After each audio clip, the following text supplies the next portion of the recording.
Welcome to Austen Mondays. I am your host, Edward G. Pettit from the Rosenbach Museum and Library in Philadelphia, Pennsylvania. And for 24 weeks, we're going on a biblio venture with Jane Austen's Pride and Prejudice. In each episode, I talk with a special guest, a brilliant Austen scholar, creator, or Janeite about Austen and her works.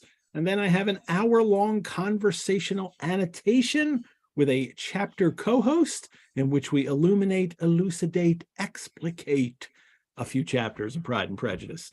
And our special guest for today is Dr. Alexander L. Ames. Hi, Alex. Hi there, Ed. Thanks so much for having me on this evening. I am so happy to have you on, everyone. Alex is a colleague of mine at the Rosenbach, and we've talked about Austen and all kinds of things, and I'm happy to have him today talk about tea, which we'll do in a moment. And then stay tuned for our chapter annotation segment after I talk with Alex, when Casey MacMillan will join me to talk about chapters 44 to 45, or volume 3, chapters 2 and 3, Elizabeth at Pemberley. Although I thought I should have called it Elizabeth and Georgiana, like late in the game, because that's so important in these chapters. If you're watching live on YouTube right now, or if you're watching the recording, I invite you to please like the video and also subscribe to the Rosenbach channel. Doing that gives our show greater visibility and leads to more people discovering Austen Mondays. Okay, let's take a turn about the room. Dr. Alexander L. Ames is Associate Curator of the Rosenbach Museum and Library, where he curates exhibitions, designs collections-based public programs, co-facilitates the Ladies of the House of Love, a feminist and queer Gothic literature book club, which is so great. I mean, I'm so in love with this, and works with colleagues to preserve the Rosenbach's diverse holdings for future generations. A scholar of religion and society in the 18th and 19th century Atlantic world, Ames is also a lifelong Jane Austen fan, an avid tea drinker, and his favorite Austen novel is Persuasion, as it is everybody's. It seems the older we get, everybody goes towards Persuasion. It's a natural progression. It is, although your favorite character is Georgiana Darcy, which I love. So we'll have to ask you about that, definitely. Alex, thanks for being on the show. Excuse me. Do you have an Austen discovery moment? I do, Ed. Again, thank you so much for having me. I'm really thrilled to be here to talk about tea, Jane Austen, and our collections at the Rosenbach. I would say when I think about my relationship with Jane Austen and her novels, for me, the moment of discovery was the summer after my 10th grade year of high school, when I decided to set myself to the task of really exploring great British and American literature, and designed a little program to prepare me for various AP classes and get ready for college, that sort of thing. And of course, Jane Austen ended up on my list of a figure who I wanted to explore, as I was just beginning to wrap my mind around the world of Anglo-American literature. My mom is a big Pride and Prejudice fan, so I thought that seemed like a natural place to start my own exploration of Jane Austen's works. And I remember reading the book that summer in my bedroom, with all sorts of volumes stacked all over the place as I was going about this effort. I remember two sensations. The one being the feeling of really being enamored with Austen and her characters, the aura that she evoked in her work. So I was quite quickly taken with the world of Jane Austen. I also remember in those at that young age, I guess, many years ago, I'm struggling with the book, with the satire, the humor, the language, to really understand what was being said, how it was being said, and why. What was the context in which this work was written? So it's been really fun for me, in working on tours at the Rosenbach, preparing for tonight, and of course all the other times I've gone back to Jane Austen throughout my life, to engage with her as I have grown older, as I have aged, as I have more life experience, and understand the historical context a bit better, to appreciate her on deeper terms. So I think, like many people, my relationship with Pride and Prejudice and the other Austen novels is a sort of lifelong endeavor. Did you immediately move on to another Austen novel? Yeah, I don't remember what I read after. I think that was the only Austen novel that I read that summer. Perhaps Mhm. this is apostasy to say on Austen Mondays, but I also discovered the Bronte sisters It's that not. same summer. So Come on, we did Sundays with Jane. I have my Sundays with Jane Eyre mug right here. perfect. Okay. Yes, I remember I also read Jane Eyre and Wuthering Heights that summer. So I was getting sort of that survey of the British literature landscape over that summer. But speaking of persuasion, I first read Persuasion while studying abroad in England as an undergraduate. And again, I mean, approaching that novel from a place of slightly more maturity, more exposure, I think was really helpful as I continue to explore her ouvrage.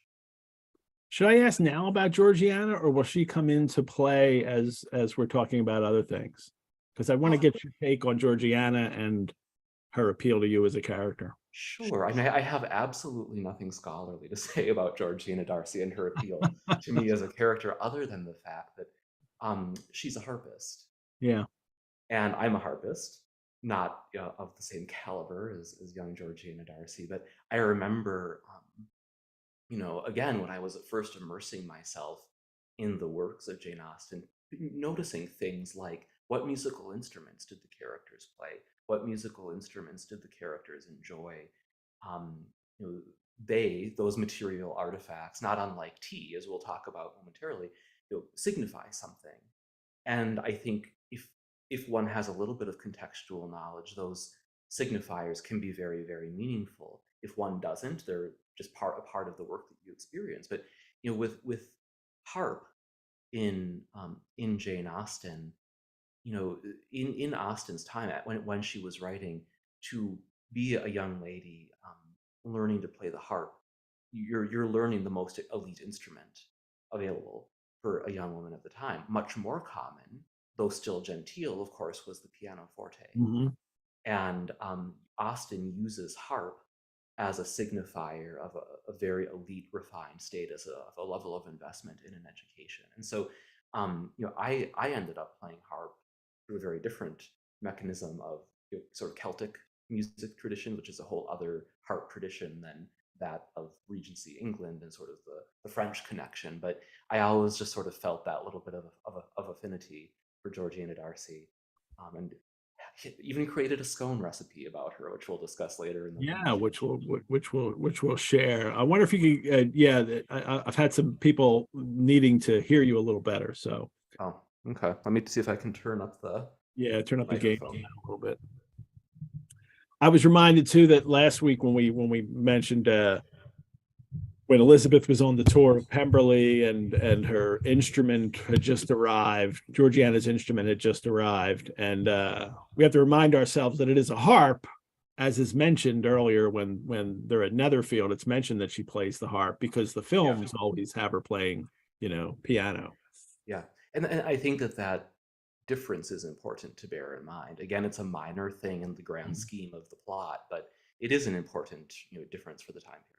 And when you talk about signifiers, it's interesting because I think what it means in the novel and to people of the time was that kind of elegance, but that doesn't translate as well to a modern audience in which, a woman playing a harp might be seen as a little, I don't know, too effete or just too refined almost, that they have to put Yes. the piano because it's a more relatable instrument. Well, and let's not forget, the woman who really popularized the harp again for elite circles in Europe around this time was Marie Antoinette, who was a harpist. And so the harp is a very ancient instrument. It Yeah. has a lot of different cultural resonances, but in this time period, as an elite parlor instrument, the harp had a very certain kind of connotation. And I Yeah. think in its ornamentality is its appeal, for a certain class Yeah. of person. And this, continued on in early America. I'm a Pennsylvania German religion scholar, and I was doing some research not too terribly long ago related to a ladies' seminary in Lidditz, Pennsylvania, run by the Moravians. And one of the instruments that young ladies there could learn to play was the harp.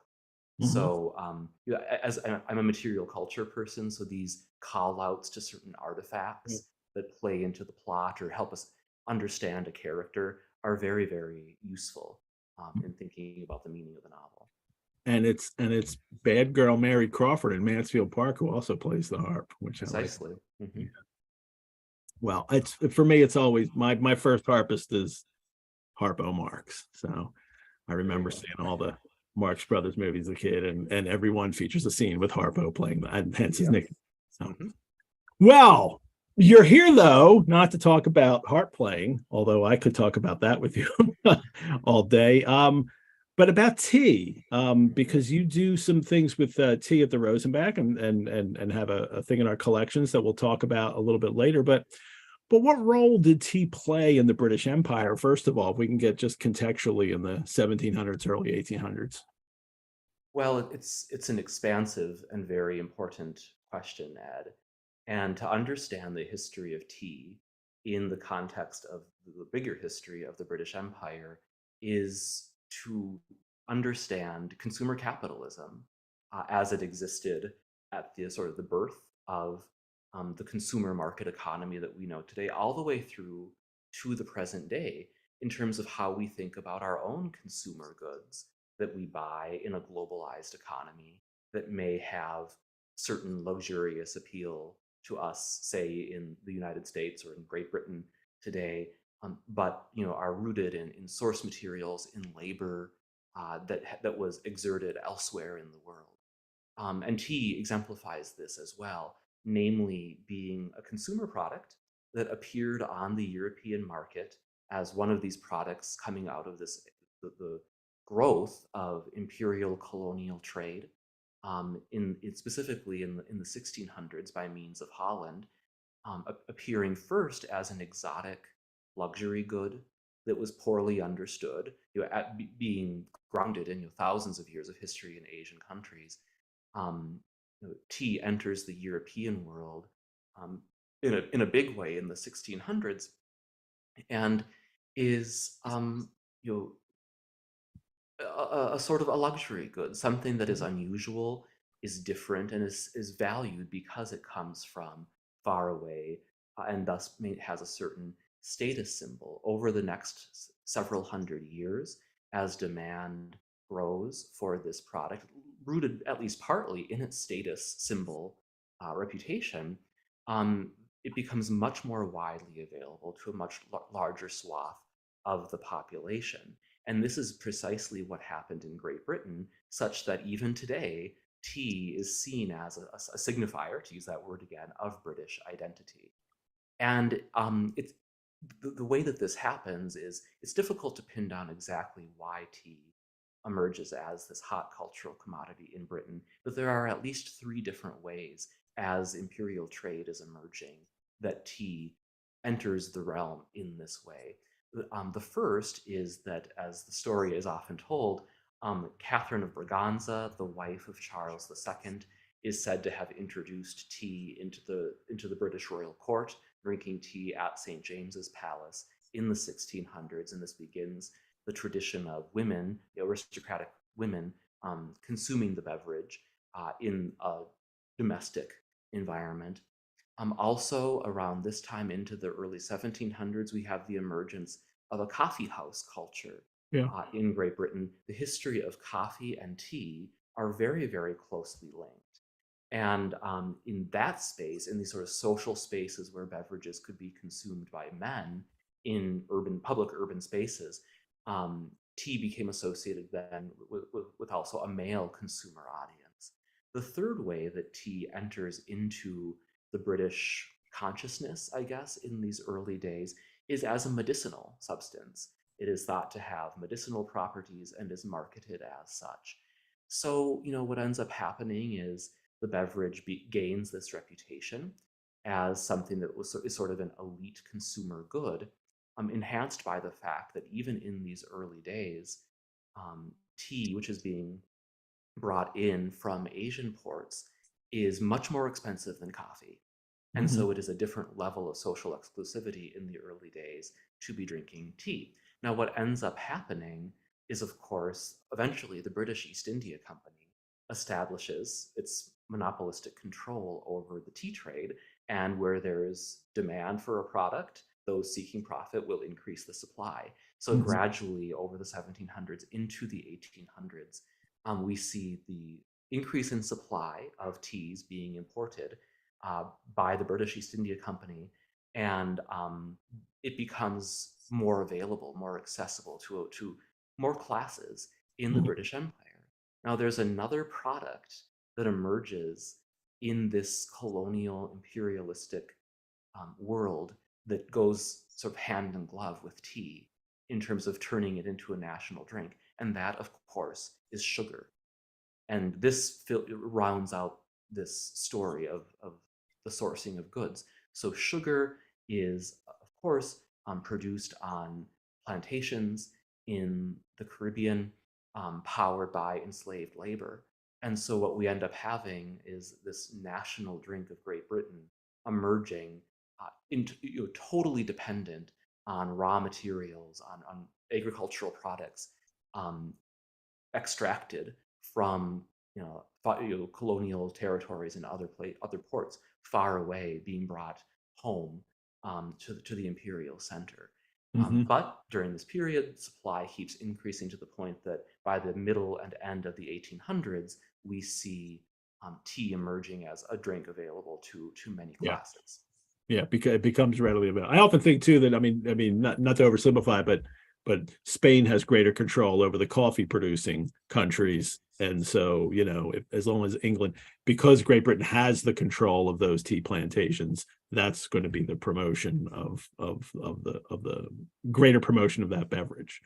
So. Precisely. And of course, the British government had a vested interest in turning tea into a national beverage, because if the East India Company has a monopoly on bringing tea into Great Britain itself, into the metropole, Great Britain can collect tax revenues on this product. Mhm. So this isn't to totally um, you know, decrease our enthusiasm for the beverage as something nice to drink. But I think bearing in mind, even in these early days, the issues around sourcing certainly speaks to our own era of Mhm. globalization and how we think about products that end up in our homes today. Similarly, And Austin hits these in Mansfield Park, of course, and sugar and the plantations hmm that the family know that the family owns. There, the correct. Bertram, right? Yeah, Mhm. the name was out of my head for a second. Even by Austin's time, though, it's becoming a fairly ordinary endeavor, and it's what I kind of shared a quote in preparing my drink for the day with from one of Austin's letters, and she writes that I am sorry. She writes to her sister Cassandra, I'm sorry there's been a rise in tea. I do not intend to pay Twining till later in the day when we may order a fresh supply. And of course, the joy of me reading that is I drink Twining's tea myself at home, and I'm like, oh, I'm drinking the tea Jane Austen drink. But it has become fairly ordinary. And how does this play out in her novels as well? Well, it's a important question, I think, because today we absolutely associate Jane Austen with tea drinking, and this is an accurate it's an accurate connection to make. It's a verifiably important part of the literary works. Tea does play an important role in Jane Austen's writing. However, it's very, very important to remember that what we think of today as the afternoon tea tradition of, at let's say 3:30, 4 o'clock, sitting down with essentially a small meal consisting of cakes and sandwiches and scones and clotted cream and tea. That really is a product of the middle of the 19th century. That's the Victorian age, yeah. That's the Victorian era. The legend is, the story is that Anne, the Duchess of Bedford, in the 1840s, created this tradition. So tea drinking in Jane Austen's time, in her writings, when we engage with Pride and Prejudice and the other novels, it's not quite what we associate today with the standard British interpretation of this tradition. Um, it's often drunk after meals. It's probably less of a fulsome repast. Tea in this period probably was served with the tea itself, the sugar, and maybe a slice of cake, but not this sort of extra meal inserted into the day. But those issues aside, I mean, how the historical chronology develops, the most interesting thing to me about tea in Austen's works is, and Pride and Prejudice in particular, is not her description of tea itself, but rather what role tea plays in signifying certain points in the dialogue, in the plot, as Interesting. the Yeah. novel moves on. And I want to read to you just a couple selections Sure. from Pride and Prejudice. I will tell you these are notable because of their lack of notability in terms of how tea is described. And I'll read to you 3 sentences from 3 different chapters, and we'll get a sense of how she uses tea, how tea appears in the domestic scenes that she illustrates. So the first is from chapter 11, and tea makes a quick appearance at the beginning of my selection here. Quote, "When tea was over, Mr. Hurst reminded his sister-in-law of the card table, but in vain. She had obtained private intelligence that Mr. Darcy did not wish for cards. Mr. Hurst soon found even his open petition rejected." So that's from chapter 11.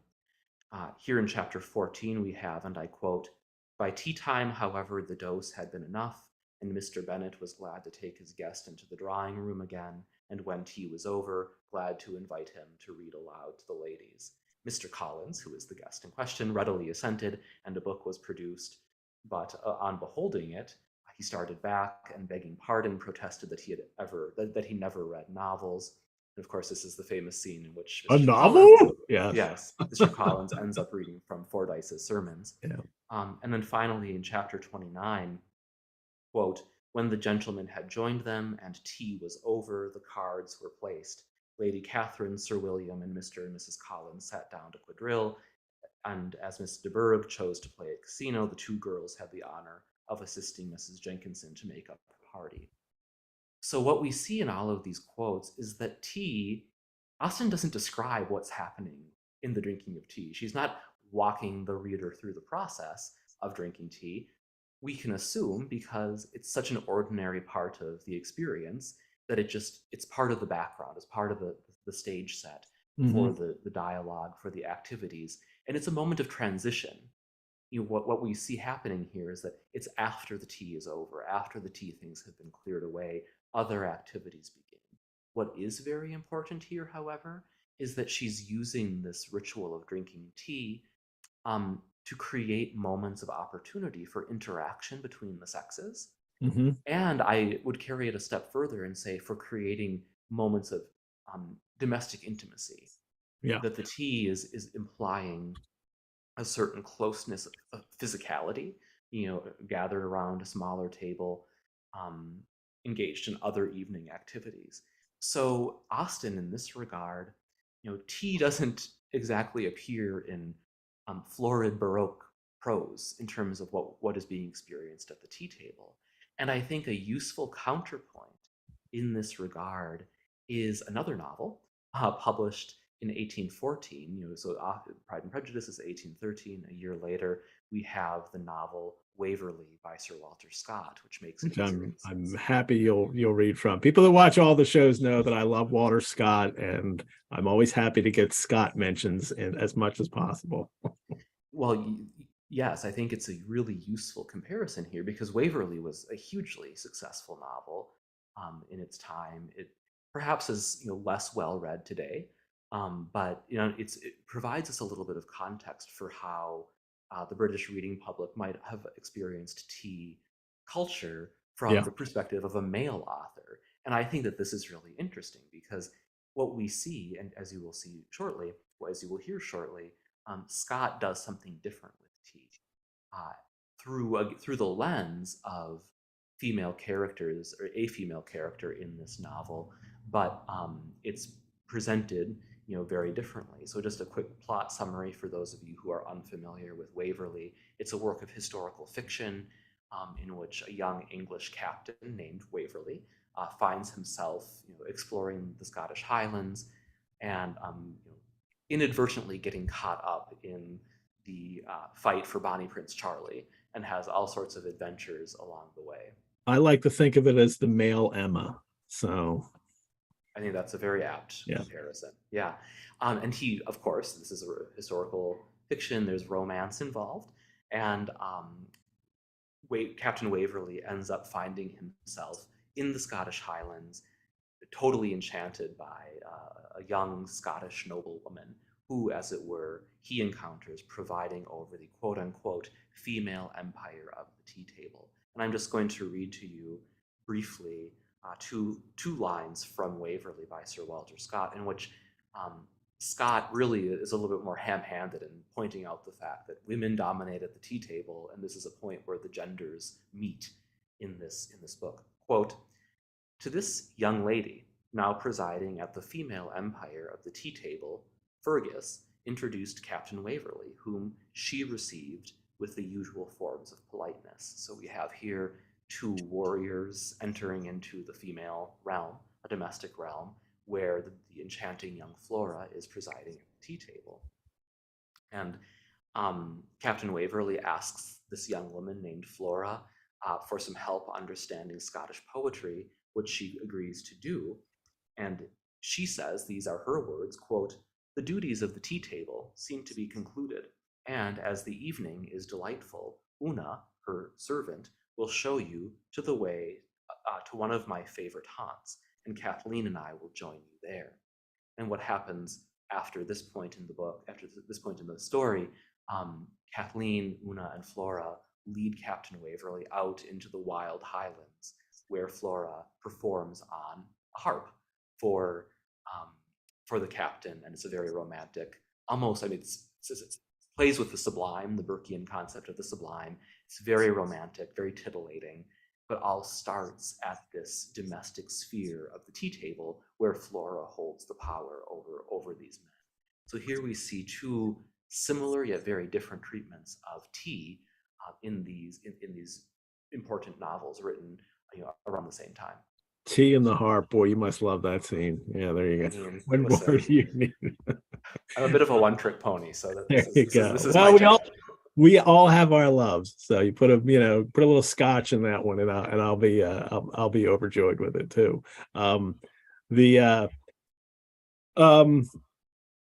You mentioned, well, and the very phrase in that passage, the duties of the tea table. This is something you have done with the Rosenbach for a presentation, which people could sign up for. There's one at the end of March, and we provide a link for that if people want to sign up for it. But tell us about the duties of the tea table presentation you do. Sure. So one of the wonderful things about the Rosenbach is that our collections are very, very expansive and across the boundaries of media, by which I mean not only do we have rare books and manuscripts, but we also have fine and decorative arts. We have three-dimensional artifacts. We have a wide variety of objects that illuminate various topics. And it just so happens that tea is very prominent in our collections across all of these media.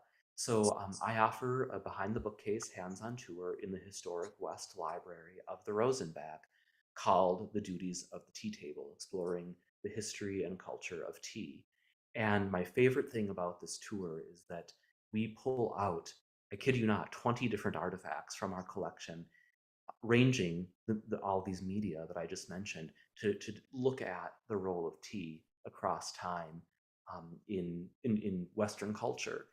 This includes the first American edition of Pride and Prejudice, which makes an appearance for the reasons we've been talking about tonight, but also a walnut tea caddy made in England in the early 1800s, probably, that shows how tea and sugar would have been stored. We have numerous silver tea services, porcelain tea services, as well as some wonderful manuscript letters relating to the Boston Tea Party that really document how consumer protest around this commodity emerged at the sort of early period of the American Revolution.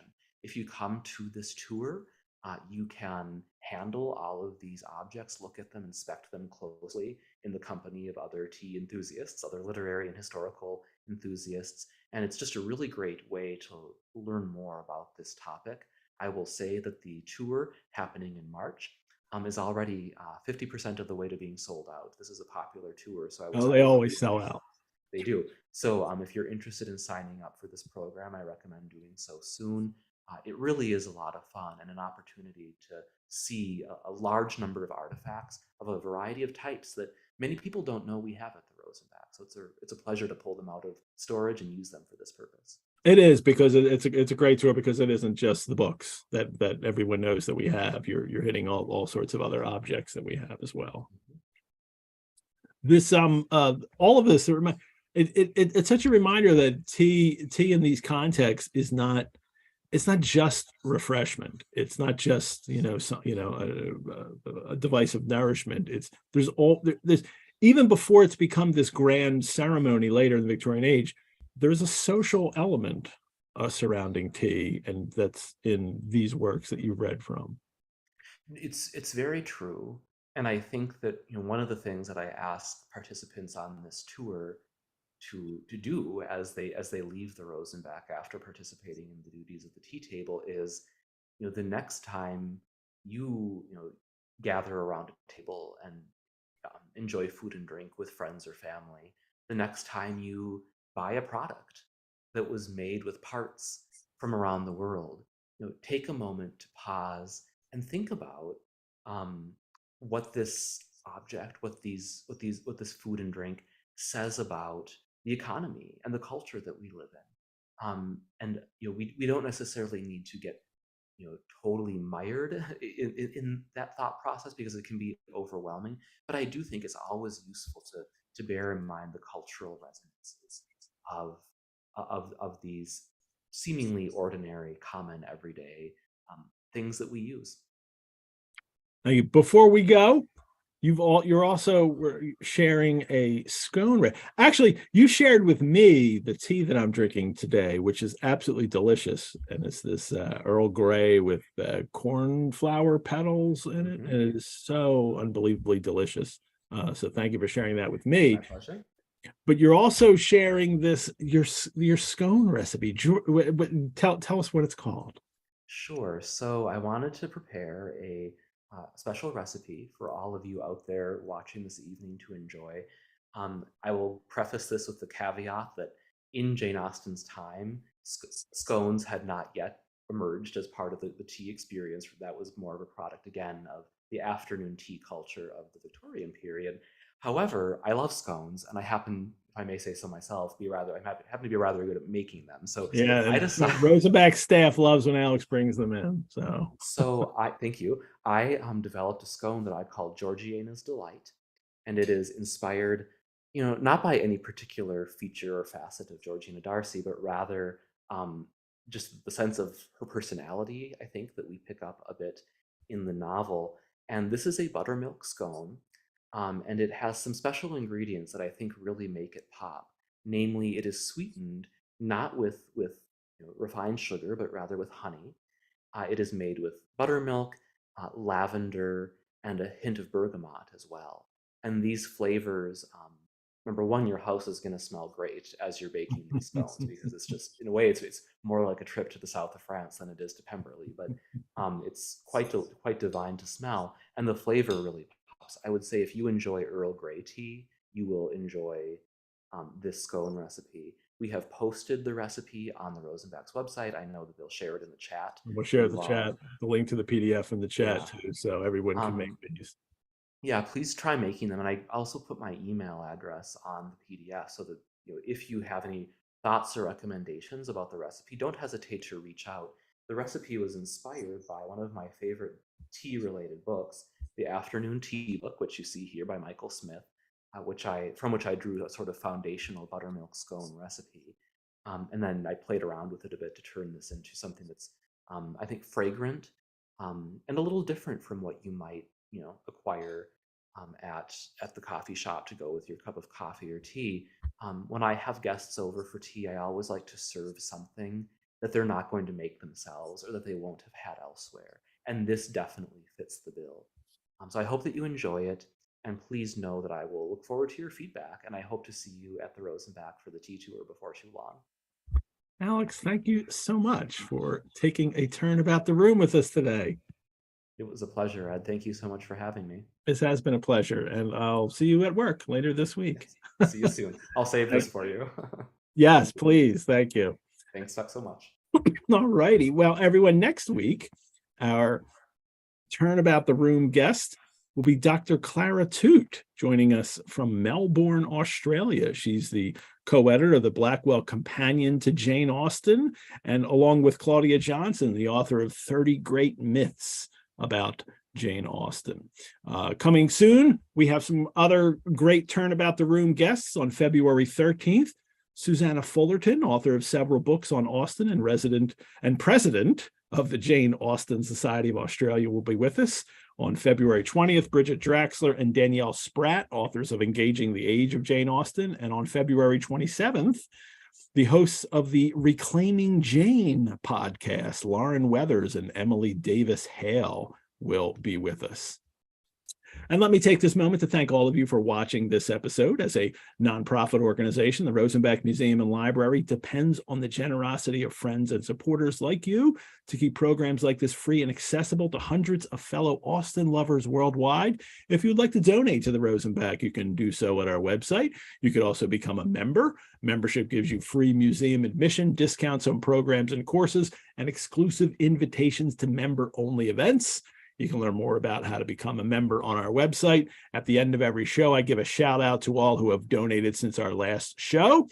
Lots of great, and I'll do that then. And there's also lots of great in-person and virtual programs and courses at the Rosenbach. Our winter program and course schedule is available to see on our website, including this wonderful presentation from Dr. Alexander Ames, the Duties of the Tea Table, exploring the history and culture of tea. If you'd like to sign up for this, these are limited to, I think we have maybe 10 people that we have that can register for it, because we're bringing you in and you can handle the objects and be in the room with them. So it can't be a giant group. This is a very popular tour. I'd highly recommend it. Austen Mondays merchandise is also available, and please join us on our Facebook group page, Austen Mondays, for more info, news, links, conversation, and fun. But for now, let me bring on our annotation co-host, Casey MacMillan. There she is. Here I is. Welcome. Thank you, friend. How are you? I'm great, thank you. Good to see you. Did you like that talk with Alex there about tea? It's great. And I'm going to plan my next trip to the Rosenbach around Alex bringing in scones. Ooh, yeah, that you should definitely do that. They are absolutely delicious. The and right now for the segment that usually is about alcohol, my cocktail drinking with Jane and Ed. Today, for this episode, will be about tea. I'm going to be a total, and it's funny. I mean, I know I drink a lot of shows. Everybody thinks I drink all the time. I drink tea all day long. I drink hot tea from, October through, March. I drink iced tea the rest of the year. I have a cup of tea with me all the time. And Alex shared this tea with me that's, Earl Grey with cornflower petals. It comes from Mrs. Robinson's Tea Shop in Kennett Square near Philadelphia.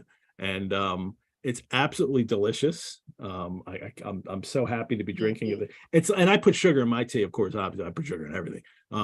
But it tastes like candy. I mean, and that's good. I mean, candy. I want some. We are an English breakfast household. I think never the twain shall meet. So, I go English and Irish breakfast, and I alternate.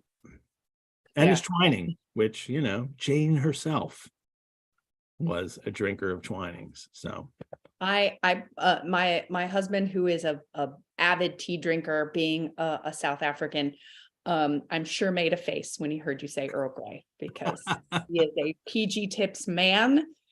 5 Well, I usually don't drink Earl Grey. I have it here, and I would have it occasionally. But I'm telling you, with these cornflower petals and whatever, it's just the right amount of the the bergamot oil from this particular blend. Unbelievably delicious. So I'm really You happy. know what's perverse, Ed, is here at the end of this dry January. Yeah, this is rosé in here. I almost made it. Oh, all righty. So you're crashing out here. February somewhere. Is that the You need to do the dry month. You need to do February, the short month. That's what somebody said to work me the other day. I should have picked February. There's fewer days. So there you go. Nice. Oh well. I took February days in amount of days in dry January. Well, let's get to this chapter because we right. went a little long talking about tea. And today we're going to talk about chapters 44 to 45. Elizabeth at Pemberley, although I easily could have called this segment Elizabeth and Georgiana, because we're really going to get into, we meet Georgiana now, and she, Welcome, Georgiana. part of it. I have thoughts. Good, which we will get to today. And if your book is divided by volume and chapters, it's volume 3, chapters 2 and 3. And the chapter here, chapter 44, starts, Elizabeth had settled it that Mr. Darcy would bring his sister to visit her the very day after her reaching Pemberley. She has just met him accidentally, because he shows up a day early when she's touring Pemberley. And mid-sentence in the novel. And he's so nice. And she can't believe it. She's like, you're so nice. And he's so nice to her aunt and uncle. Of course he is. Or is that the case? I asked this question last week. I think she gets into this too. Is it Elizabeth never realized he was also nice, or has he been a jerk and now is trying not to be a jerk? Yeah, with respect to modern adaptations that want to give a 21st century view of a socially awkward Darcy, for me, the greatest payoff comes from a Darcy who, yeah, was a snob and was proud and took her criticism to heart. That is what I choose to see in chapter 43. Yeah. Okay.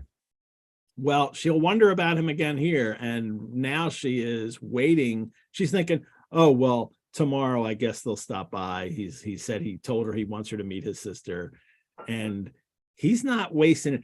You know, he's the guy that like called that night, and you give the number to and like call whenever. And he's calling right away. Yeah. So he texted after he closed the door. Yeah. He's like, hey, I had a really great time. Yeah. Are you home yet? Yeah. Hey? So. Yeah.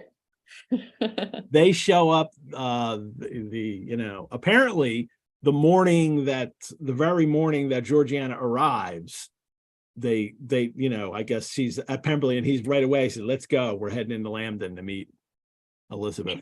And you know what I love about that? It begins what is in this chapter an absolute treasure trove of dramatic irony. We'll get to this, how Jane doesn't keep anything from us, the reader, and the way that stokes hope for the Darcy Lizzie story. I know we'll get to it, but just thinking for a moment how, young Georgiana, whose older brother has been almost a father, right? He's quiet even in family company to a degree, though not as taciturn. The fact that he is putting himself out there to show eagerness, as must be true, because it's wholly unexpected for them to just like hop back in the carriage, like change your clothes from travel. We're hopping back in the curricle, the eagerness he's willing to let fly to his younger sister, and anyone else among his guests who might notice that he's doing it. Like, it speaks to a different energy that I think it's such a gorgeous launch into Darcy putting it all out there in chapter 44. Well, the uncle and aunt notice it too. They're all amazement. They are, and they are him visiting so quickly open to them a new idea on the business. Mm-hmm. The business being, hey, he's really interested in our niece. And, of course, I noticed last chapter too, that Mrs. Gardiner at one point says, oh, I need my husband. And then she lets, Elizabeth walk with Darcy. So she shouldn't play too coy here. I think she's not Mrs. Bennet. And we get into that here in a bit too, but she certainly allowed an opportunity for the two of them, the young people, to walk alone. And then they were like a half an hour ahead of her or something, or half a mile ahead of her, when getting back to Pemberley. Not a great walker. No, she's not. Elizabeth is really all aflutter here, though. Quite amazed at her own discomposure. I mean, this is the this is the Elizabeth who's comfortable in settings and always has the funny thing to say, and is quite easy and can laugh when people say something rude, even about her. And the fact that she can't conceal her discomposure, much to her chagrin, though she'd like to, also is a beautiful launch to the chapter of giving rise to all the beautiful dramatic art and giving rise to her aunt and uncle's suspicions. Yeah. I'm always excited about a chance to talk about the Gardiners. I love them very much. And I think partly it's my middle-aged read on the novel now. Now that I am in my 40s, I sort of delight in being able to see farther ahead than the 20-year-olds. And that's what this chapter is all about. So I'm living for it. Good. Because we get them in this chapters. But Miss Darcy and her brother appeared, and the formidable introduction took place. And Elizabeth is astonished that Georgiana is at least as much embarrassed as herself. She had heard that Miss Darcy was exceedingly proud, but the observation of a very few minutes convinced her that she was only exceedingly shy, that she doesn't see and who has, of course, told her that she was proud was Wickham. Yeah. And now she just found that she's very shy. And I think her description is interesting, and she's different from her brother. And you want to read that? Well, except that she's tall, of course. Sure. Beginning, Miss Darcy was tall. Yeah. Miss Darcy was tall and on a larger scale than Elizabeth. And though little more than 16, her figure was formed and her appearance womanly and graceful. She was less handsome than her brother, but there was a sense and good humor in her face, and her manners were perfectly unassuming and gentle. Elizabeth, who had expected to find in her as acute and unembarrassed an observer as ever Mr. Darcy had been, was much relieved by discerning such different feelings. Yeah, there's something lovely to me about, yes, she is shy, but there's sense and good humor, right? It feels like just under the thin veil of shyness is, it hints that there's a lot of there, which I like. Yeah. I mean, we'll see several times throughout this that she's intimidated, or maybe it's intimidated by her brother, but also very concerned with how he feels about what she's doing. Yeah. To the point where she sort of forgets maybe what I believe to be some pretty rigorous training in becoming a young lady. I might even call these next couple chapters like Miss Darcy learns to host. I'm like watching Mrs. Annesley like in the background, like poke, poke, poke, is just like one of the subtle comic delights of these two chapters. Well, first though, here comes Bingley. Bingley's quick step was heard on the stairs, and here's the happy retriever running in the room, running circles around. Elizabeth comments, "How you can't not like him." She's like, I might have been mad that he didn't see Jane, but how can I not like this guy? Shows up, yeah. How can you not? And unaffected cordiality is what he always has. But the paragraph that comes, yes, that Bingley was also coming. Stop me, Ed, if I'm jumping ahead, but I love this. Elizabeth, on her side, had much to do. Am I ahead of you? Yeah, just by paragraph. That's fine. She wanted to ascertain the feelings of each of her visitors. She wanted to compose her own and to make herself agreeable to all. And in the latter object, where she most feared to fail, she was most sure of success, for those to whom she endeavored to give pleasure were prepossessed in her favor. Bingley was ready, Georgiana was eager, and Darcy determined to be pleased. I love that. I love that summing up of each of their positions in just one perfect word. Yeah. Well, and just before that, and this ties in with that, the Gardiners, it says to Mr. and Mrs. Gardiner, Darcy was so it's Bingley was scarcely a less interesting personage to herself. They had long wished to see him, the whole party before them, indeed excited lively attentions. And then the suspicions which had just arisen of Mr. Darcy and their niece directed their observation towards each with an earnest though guarded inquiry. And it's just the idea here that how much of a performance everybody is in a Jane Austen novel. Like they all, like everyone is on display, and almost always judgments have been formed beforehand. People know who is coming, and they have or they have heard about this person and talked about a person, and then they meet them. And I find it really interesting that I think the only character who shows up in this novel without an introduction, without people knowing ahead of time, is Wickham. And I was trying to think in other novels too, and it's also Willoughby. Willoughby shows up in Sense and Sensibility. He just shows up. I don't think there's, I might be wrong, that there's not discussion of him beforehand. And no, I don't think so. Yeah, with only their like very handsome faces to recommend them, which just like speaks more than they ought about the everyone else is known before they show up, but also the fact that it's because they're known, then when they do show, they're showcasing themselves, and then people are judging constantly and matching up what they know. And I don't know, is it worth amending that slightly to notice that that it's the young people who are known and worth being known, and the young people who are put on display? Because I might interpret this moment of the Gardiners get to make the observations they do, because here we are, past middle age, as being completely invisible. So there's room to observe rather than be observed. There's no mention of other characters judging them, although Elizabeth does, in the sense that what Darcy must think of them. Yeah, trying to see everything through his eyes. Yeah. And she's at some point here is just surprised that he thinks that, that he's okay with them. I mean, she said this last chapter too. So, but in this one, it's the Gardiners also in looking at them, and we get the summation that Bingley was ready, Georgiana eager, Darcy determined to please.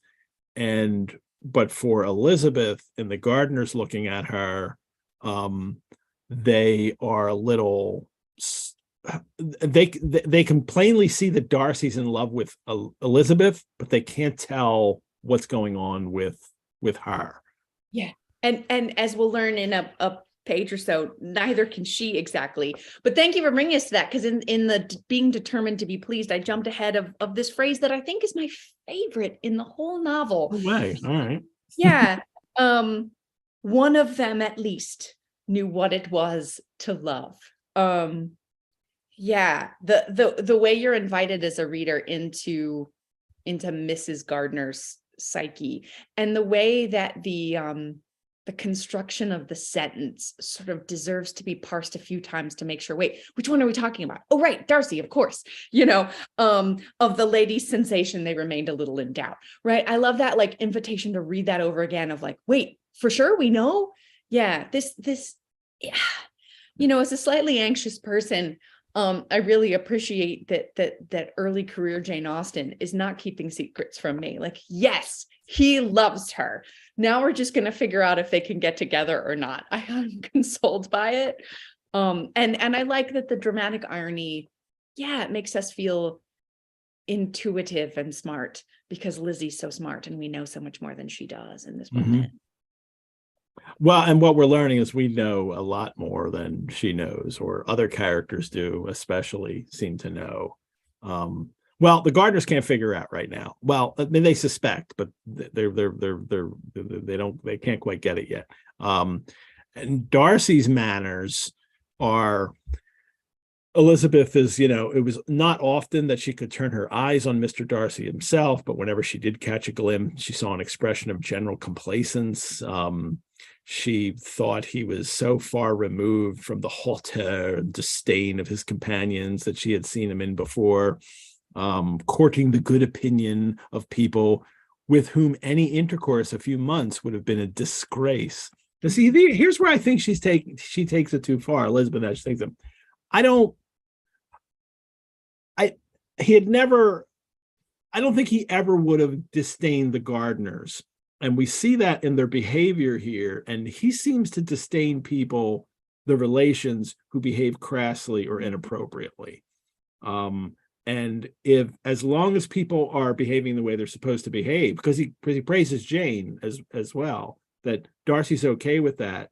And so I don't know. I think Elizabeth's still learning, but this all goes back to the question I had about Darcy. So yeah, it's I think I agree. I think that's a lovely point. What we don't see is yes, Darcy as look, having heard from Mrs. Reynolds, the other one, Chat Reynolds, that he is a person who is deeply good to the people of the village and his tenants, right? That speaks to a guy who isn't putting on airs when dealing with people of different social strata.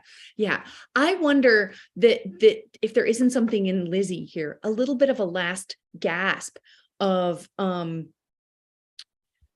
holding on to her dislike, either because it's fun to do, or as I'm starting to suspect, because she doesn't want to get her own hopes up that he could still want her. So she has to keep reminding herself why he couldn't possibly still want her and isn't a catch, and we don't want him anyway. There just seems to be these little, like, I don't know, like burrs stuck in the fabric of the moment that say, no, I memean, because he sucks. You know, like why does she psychologically need those little, like, you know, those little sticky. And for him, it just makes me wonder that, you know, that he's designed as a character here, that he was just completely uncomfortable in this country setting where he knew no one, and now put him in his own sphere, and he's nice to people because he doesn't have any, you know, he knows who he is and where he is. And but I don't know if that lets him off the hook too much. I mean, that's the beauty of this room to interpret. For me, that lets him off the hook. That doesn't mean it's wrong, but for me, it does. Yeah. I like the idea that, like, Lizzie's great triumph would be in having been the means to make him better, just as his letter was the means to start making her better in the way and a little later in this chapter, she lets him off the hook too much, I think. We'll get to that in a second. People in love, you know. Yeah, because that's what we do. So we do. Here's a moment of that, you know, kind of, you know, irony here, that when Elizabeth is thinking, never in the company of his dear friends at Netherfield or his dignified relations at Rosings had she seen him, Darcy, so desirous to please, so free from self-consequence or unbending reserve, as now, here's the ironic part, when no importance could result from the success of his endeavors. You idiot. Yeah.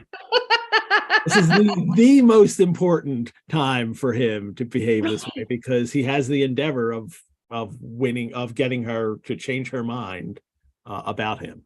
When, you know, in the page that kisses this page, at least in my pretty volume, right, she feared most to fail, so sure she was of success, right? That just a page ago, she's saying, I really want to make a good impression. This really counts. Now she's saying, this doesn't even matter anyway, right? It speaks to a war in Lizzie's psyche about what all this means and how important this could be. And I just feel the girl trying not to get her hopes up. Well, she get them up.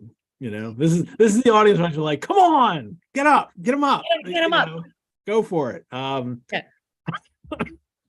Darcy invites them to dinner. Elizabeth and the Gardiners. Bingley's just like Mr. Happy, and Elizabeth, and he asks kind of like, oh, how's all your family? You know, I mean, he clearly wants to. Elizabeth knows that he wants to hear about Jane, and now the Gardiners we get that they realize more and more about Elizabeth and Darcy. But here's what I like. They had nothing to accuse him of pride. they had nothing to accuse him of but pride. Pride he probably had, and if not, it would certainly be imputed by the inhabitants of a small market town where the family did not visit. But he's also very liberal towards the poor. Hey, there's the boy. There he is. I got enthusiastic and it woke him up. Keep going. They find out that nobody around there likes Wickham, and they where's the sentence that I had though is just before then. So where Mr. and Mrs. Gardiner, they saw much to interest but nothing to justify inquiry in Elizabeth, but they're not talking to her about it, is what I mean. That they're not going to force her communication with how they feel. Mr. and Mrs. Gardiner. And I think this sets us up in this kind of direct comparison with what happens when Elizabeth is with her family, in that Mrs. Bennet, as soon as she thinks this man might be interested in her daughter, is going to constantly be saying things. Isn't she beautiful? And this is the kind of stuff that Darcy doesn't like. And actually, most people would not like. And also even Mr. Bennet, who's like, he'll crack jokes, he'll like, oh, of all the boys, have you scared away all the boys? He doesn't behave well either. But the Gardiners do, and what we get is this example of this is the way the older couple is supposed to behave in this situation with a younger person that they are in charge of. Yeah, and I think for first-time readers, alert. I think that the fact that there is such a clear, noticeable comparison in how two, parent-aged couples deal in these affairs differently. I think we're invited to remember that. I think the reserve that the Gardiners show in not asking too many questions, it comes up a couple times, which says we're meant to notice. We're meant to notice. Mm-hmm. Yeah. Well, the end of this chapter is now Elizabeth taking stock of her feelings. She's going to determine her feelings, and she goes through this list here about what she thinks about Darcy. Very, very calm and cool and collected, and it's like this. Like, let me just logically figure out this is how I feel and why I feel this way. But then it's a mess because she's in love with him. She doesn't hate him. She respects him. She notices the friendliness and amiability has been, transformed in him, and that's an important word, and it too, actually for Austen. It says, well, we get to the gratitude in a minute, but the amiability, where is that? I thought I had highlighted that too. I think it's down further. Oh no, here it is. His disposition. She never bringing forward his disposition in so amiable a light is what it is. The way he's behaving now puts him in this amiable light. And amiable is a very important word for Austen. It's like 36 times in this novel. We use the word amiable. We've had it before in the discussion when the Bingley and Darcy first came on the scene, and everybody described Bingley's is so amiable, and it's a sense of the word that we have to remember that is not just. The number one sense now is kind of worthy of being loved, and that's the first definition in the OED. I mean, and that's the one that it's most used. But in Austen times, it's more the other. It's more a different sense, and the OED describes it as chiefly in regard to disposition or mood, or the actions associated with such a disposition or mood, characterized by friendliness, having or characteristic of a friendly and pleasant nature, or character, good-natured, affable, sociable. This is an enormous quality for Austen's novels, for people to have in her novels, is amiability. It happens in other novels too. This word crops up and people are described this way, and it's always a very positive thing. So the fact that she is seeing Darcy in this light now is a big signal for Austen and for her audience that means he's a good guy. Mm. Yeah, and it feels deeper than the amiability expressed by Mr. Bingley, By right? Bingley, It definitely. came up in the very early chapters that you and I talked about in the fall, in the teens, where Bingley is ready to run off at a moment's notice when a friend says, or to stay at a moment's notice when a friend says, and there is something that ultimately is my husband's here to give the does the boy need to go away? He's fine. Thank you. The people, they want the boy. What was I saying? That there is something in that amiability that is flighty, that can hurt people. But here we have a man that we know in Darcy is deeper, if proud, up till now. And when you marry his responsibility, his groundedness to his own convictions, when you start to marry that to thinking more of others, well, that is just an unbeatable combination. Would Charles Bingley be a little more like that? And Wickham's character is described as amiable. So, it's for him, it's the way he comes across as this kind of affable social person makes him seem amiable. And that's, Yeah. Scenes. Yeah, right. So in these many uses of amiable, we're, I think, warned to not leave things unscratched at the surface. To jump back a page or so, to make this all about the Gardiners, as I want to do. Of Mr. Darcy, it was now a matter of anxiety to think well, and as far as their acquaintance reached, there was no fault to find. They could not be untouched by his politeness, and had they drawn his character from their own feelings and his servant's report, without reference to any other account, meaning Wickham, right, the circle in Hertfordshire to which he was known would not have recognized it from Mr. Darcy, right? That you have two people, because they love their niece, are looking very keenly for something that is deeper than just sort of friendliness in the moment, and hoping to, and finding it, I think, and finding it. Mm-hmm. Elizabeth, and I interrupted myself, and now we're going down another direction, but Elizabeth says her kind of list here is that she doesn't hate him. She respects him now. The whole friendliness and amiability is happening. But above all, she feels gratitude. And this is where I feel like she's really letting him off the hook.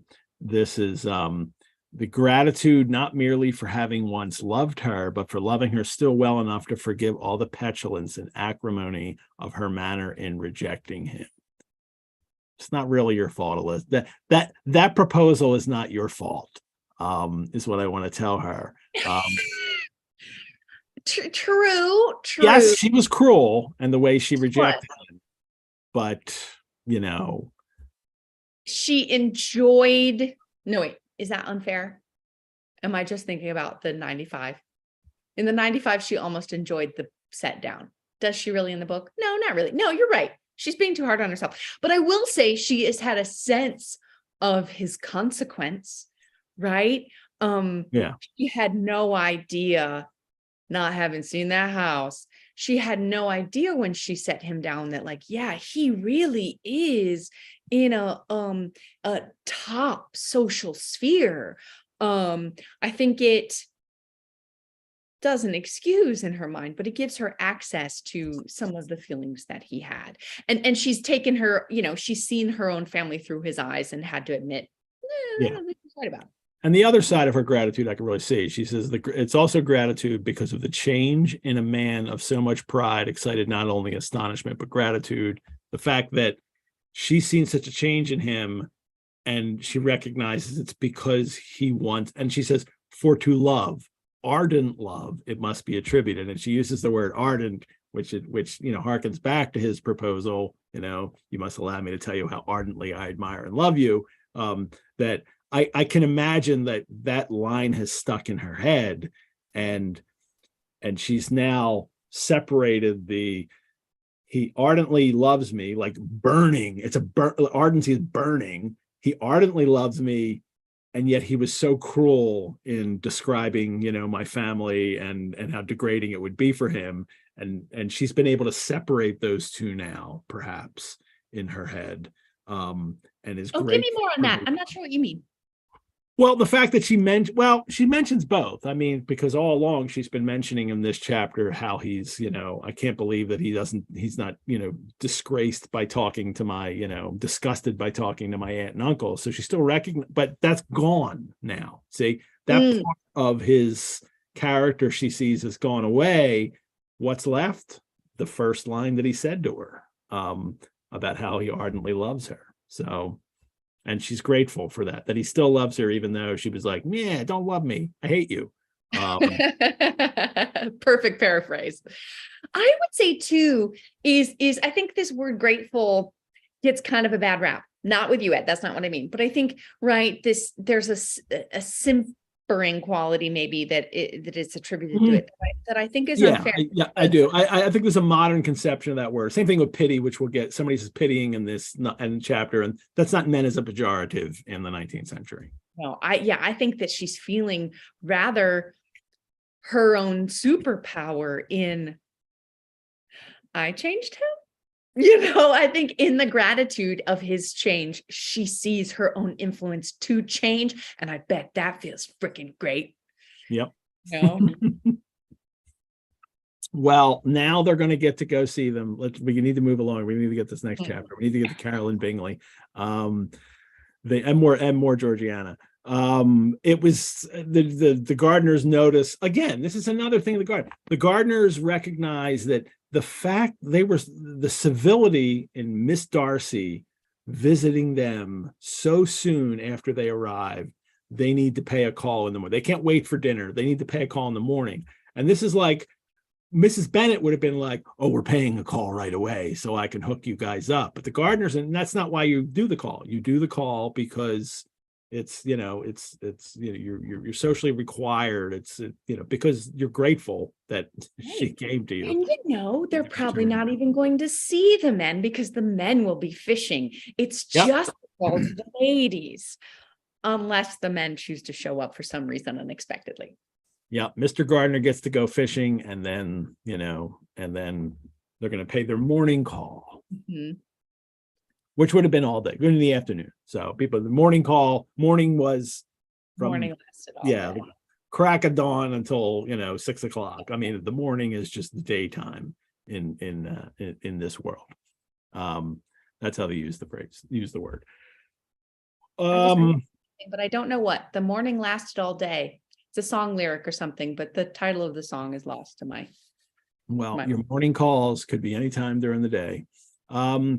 Chapter 45, convinced as Elizabeth now was that Miss Bingley's dislike of her had originated in jealousy, she could not help feeling how very unwelcome her appearance at Pemberley must be to her, and was curious to know with how much civility on that lady's side the acquaintance would now be renewed. 0% is the answer, Lizzie.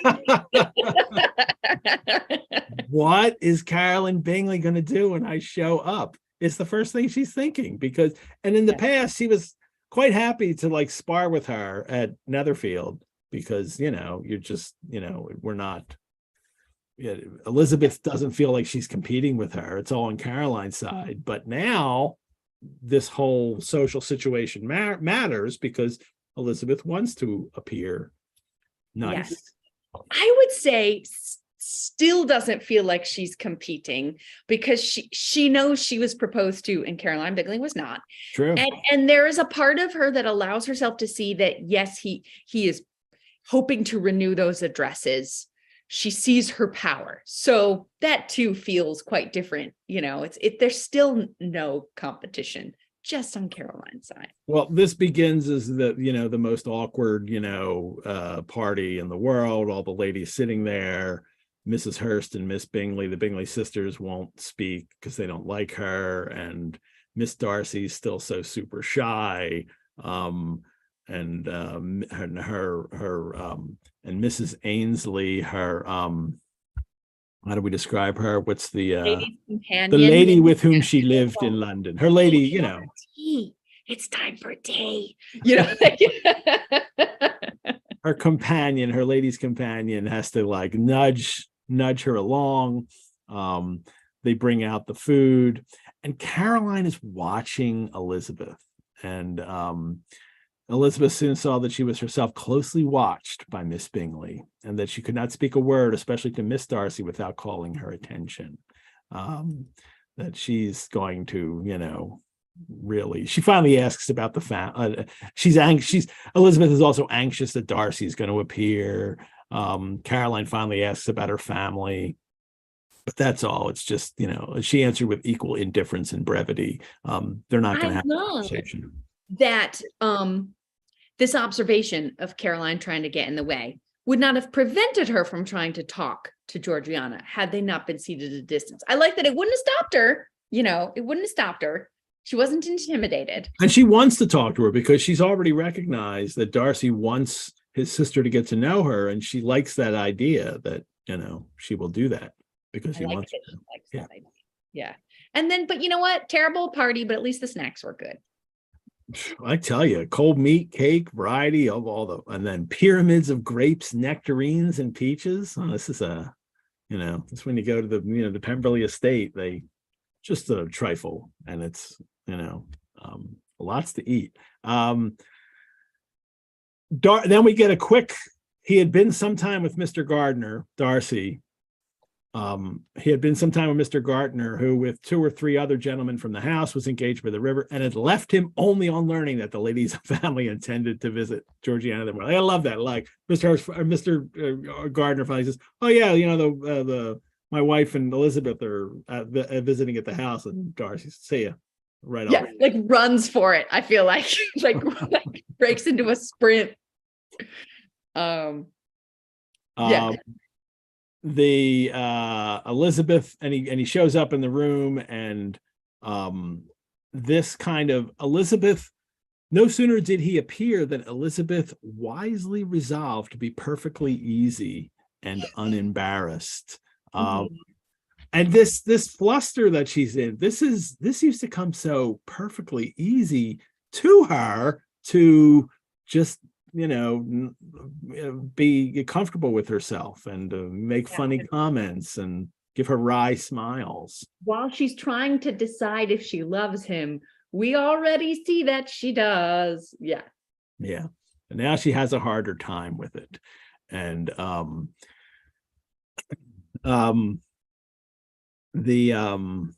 then in no countenance was attentive curiosity so strongly marked as in Miss Bingley's, in spite of the smiles which overspread her face whenever she spoke to one of its objects, for jealousy had not yet made her desperate, and her attentions to Mr. Darcy were by no means over. She'll get desperate soon enough. Yep. Yeah. We'll see that in just a moment. Yeah. Darcy's still trying. Go ahead. Yeah, it's time, Caroline. Get desperate. Yeah. Well, Darcy's trying to promote this connection, he's trying to get Miss Darcy and Elizabeth to talk to each other. And this is just Miss Bingley doesn't like this. In the imprudence of anger, took the first opportunity of saying can you do that line with sneering civility? Sure. How dare I try to inhabit the boots of Anna Chancellor? But okay. I feel like she has kind of a nasal voice. Let's see what I can do. Pray, Miss Eliza, are not the Shire militia removed from Meryton? That must be a great loss to your family. Like I win. Yeah, yeah. And in Darcy, and then we get this moment of, from the narrator too, that in Darcy's presence, she dared not mention Wickham's name. I'm pretty certain in the 95 BBC, she does mention Wickham, and then Georgiana is really upset by it. And Elizabeth then has the opportunity to go over and calm Georgiana, and Darcy's watching and sees this. Like, she's taking care of my sister, and this helps create, the relationship with them. Yeah. It was a couple things on this close read this week that jumped out on me. I thought that happened, and I remembered that happened, and now, but she specifically doesn't say Wickham.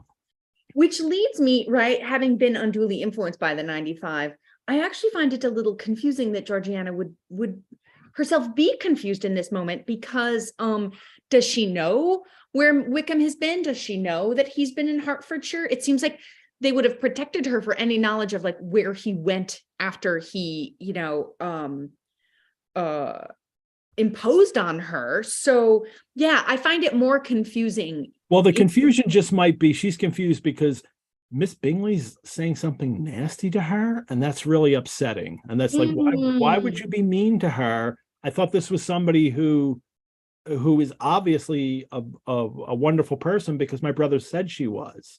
So why would you be mean to her in this moment? So I think that might be the confusion. Oh, that's well then, as an adaptation move, making it a moment where Georgiana needs saving, I think is a pretty savvy one in taking it off the page and putting it into. And then just a little further on, it brings that idea. It says Caroline had merely intended to discompose Elizabeth by bringing forward the idea of a man to whom she believed her partial. So that idea that clearly Caroline has him in her mind. So it's not a hard jump then to adapt it and have her actually say it, but it's the kind of thing that would have she doesn't know about him. And that's what it says here too, because she doesn't know about what happened. Because they're not intimate, right? Which is, if in the layers of meaning here, this is another source of Lizzie's great power. This is another source of Lizzie's superpower. Is she knows something that Caroline doesn't know. Yeah, that the power of having him placed his trust in her is also just something like Caroline can't even touch, and she knows it. And Caroline's almost to be pitied in her meanness here, because she's doing far more harm than good, and she doesn't see it, and Lizzie does. So that also feels powerful. And Elizabeth doesn't take the bait at all. She doesn't, she's not. I'm not going to go there. I'm not going to, I'm not going to come back at you. She, her Elizabeth's collected behavior is quieted his emotion, Darcy's, and hearing this mentioned, and as Miss Bingley, vexed and disappointed, dared not approach near to Wickham, Georgiana also recovered in time. And Georgiana may also know that that's the militia that he went into. She may know that. So, I mean, she must, right? Because in that same paragraph, had Miss Bingley known what pain she was then giving her beloved friend, she undoubtedly would have refrained from the hint. So yeah, I'm wrong there. She must know. I think it's strange, given how protected she has been in so many other ways. I find that strange, but yeah, she must. Well, the visit ends, and while Darcy's out taking Elizabeth and Aunt Gardiner to the carriage, Miss Bingley lays in again, venting her feelings and criticisms on Elizabeth's person, behavior, and dress. But Georgiana would not join her. Her brother's recommendation was enough to ensure her favor. His judgment could not err, and he had spoken in such terms of Elizabeth as to leave Georgiana without the power of finding her otherwise than lovely and amiable. The kind of, it reminds me of the authority thing that's happened earlier too, that Elizabeth has believed Wickham just for something that he has said, but there was no real reason to believe that. She wanted to, in a sense, because of the way he presented, because he seemed amiable. And then later with Darcy, when she finds out what's going on, it's that Darcy's able to say things that have some authority because there's people that can back the story up. And so there's some, and for Georgiana, she has this kind of, that when Darcy tells her things, he's telling the truth, and she knows this because of the things I'm sure he's told her in the past. And well, here you go. Also, I think I like to give her credit for seeing her brother is behaving in ways he's never behaved before or spoken of any other woman ever. And so, right, her sweet 16-year-old romantic heart must clock this and be ready to welcome Lizzie as a sister as soon as possible. I'm not going to mention exactly what happens, but just for people, because when we did our adaptations episode, Lost in Austen, the change that they make with Georgiana in that, do you remember this? And what Elizabeth finds out about Georgiana is really fun. So I anyway, it's one of those little things that they added to it that really made it enjoyable. Lost in Austen, everybody. I really love that. I think Georgiana is because she shows up late to the narrative, and that has a lot of thematic and plot uses, right? The fact that she shows up later, which means sort of Wickham's lies are unbridled longer. It means all these things, right? It's sort of the final nail in the coffin of all the lies that Wickham told to meet a girl who's been announced as proud, and she's just like painfully shy and doesn't know how to ask for tea.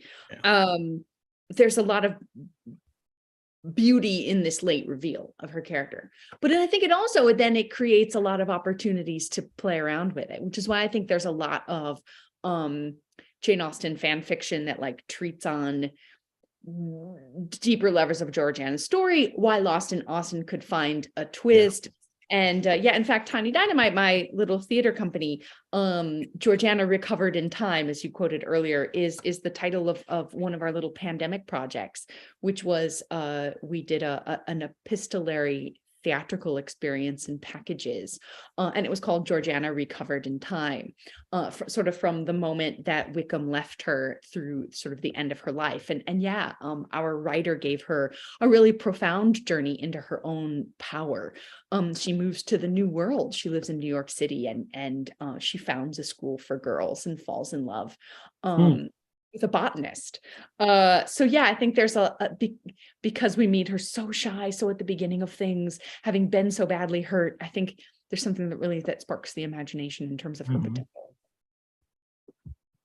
So, well, let's get back to Caroline, because she's got some more nasty things to say, which I'm going to let you read in a nasty voice when Darcy comes back in. How very ill. For the record, before I jump in, there are in the US, I'm sure there are in Britain too, some of these like themed Austen weekend experiences. I'm sure someone in the chat has been to one of these like B&B dress in character, and like in Austen land. yeah. Well, we didn't get to that adaptation, but I do have opinions on it. I think my kind of fantasy is like, because I am, as you find me, like rather sunny and willing to see the good in all and ready for a laugh. But like, there's a part of me that's like, I want to show up for one of these weekends as Carolyn Bingley and just weekend without consequences, like feathers. All right, so let me put myself in place. Again, apologies to Anna Chancellor and all who love her.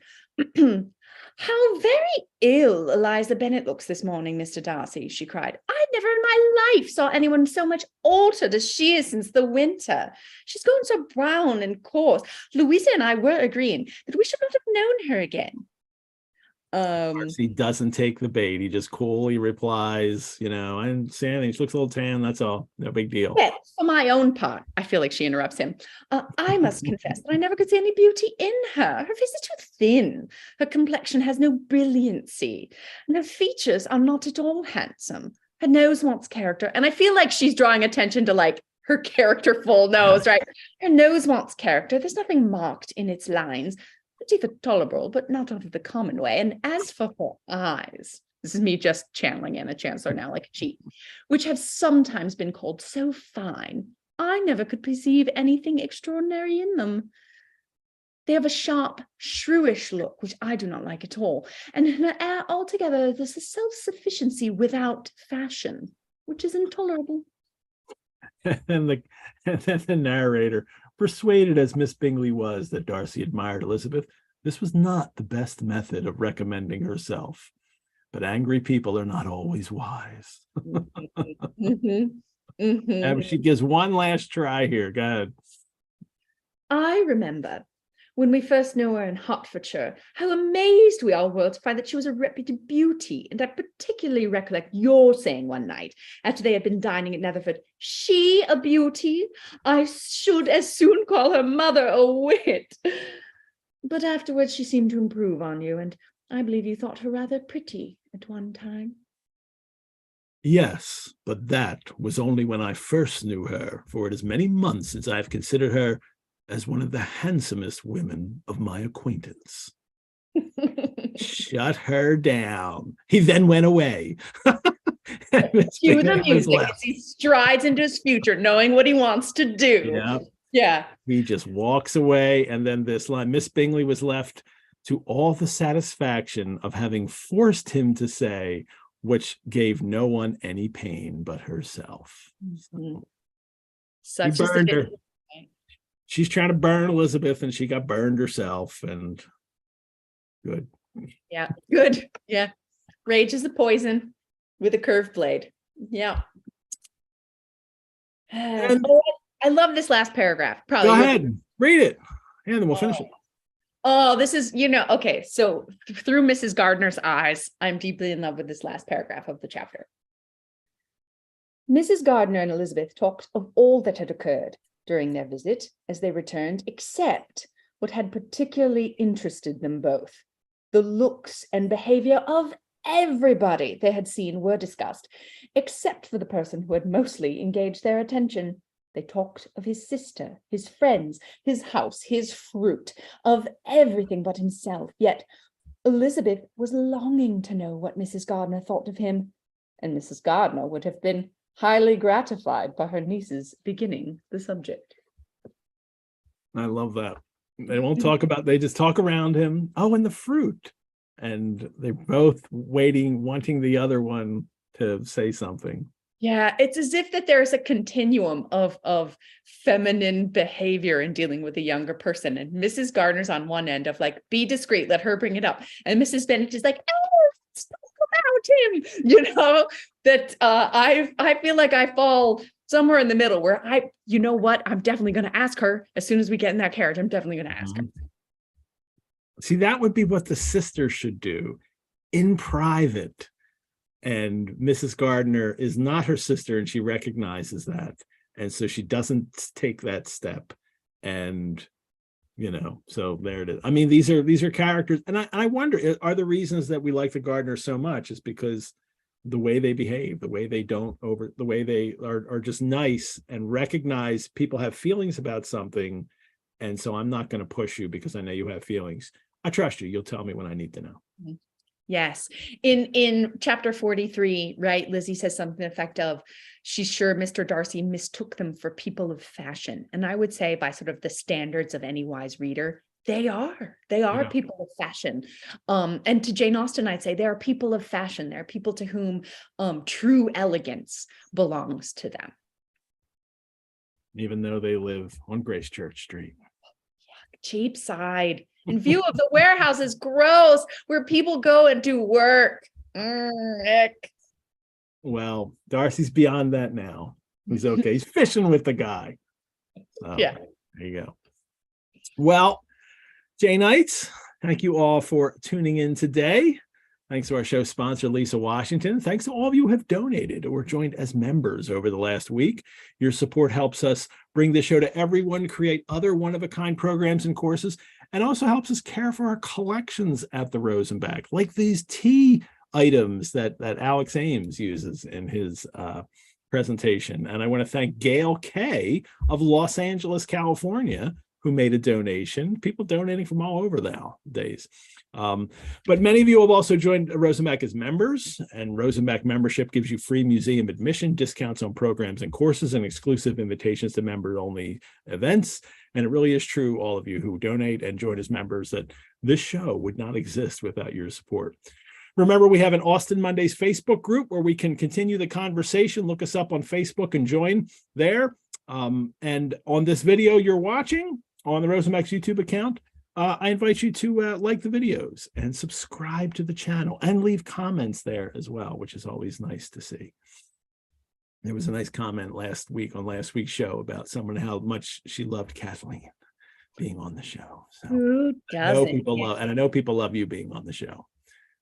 So thanks to Brianna, who is our chat Mrs. Reynolds, managing our links in the chat. Thanks to Alex Ames for taking a tea turn about the room with us today. Join us on our next episode when Dr. Clara Toot will take a turn about the room with me from Melbourne, Australia. and actually, well, 2 weeks in a row, we have Australia. Dr. Clara Toot, and then Susanna Fullerton, who's the president of the Jane Austen Society of Australia, will join us the following week. Dr. Lauren Nixon returns as Annotation co-host next week for chapters 46 and 47, when Elizabeth's reunion with Darcy at Pemberley is interrupted by news of Lydia. Oh, now this novel is going to get serious for a little bit. Thank you, Casey. Always fun. Thanks, Ed. Thanks, everyone. See you soon. Thanks to Tucker Christine, who wrote and our opening and closing credits music. Thanks to my daughter, Lulu, who shot and created the credits with me. Farewell, readers. May all your acquaintances be handsome. Bye-bye.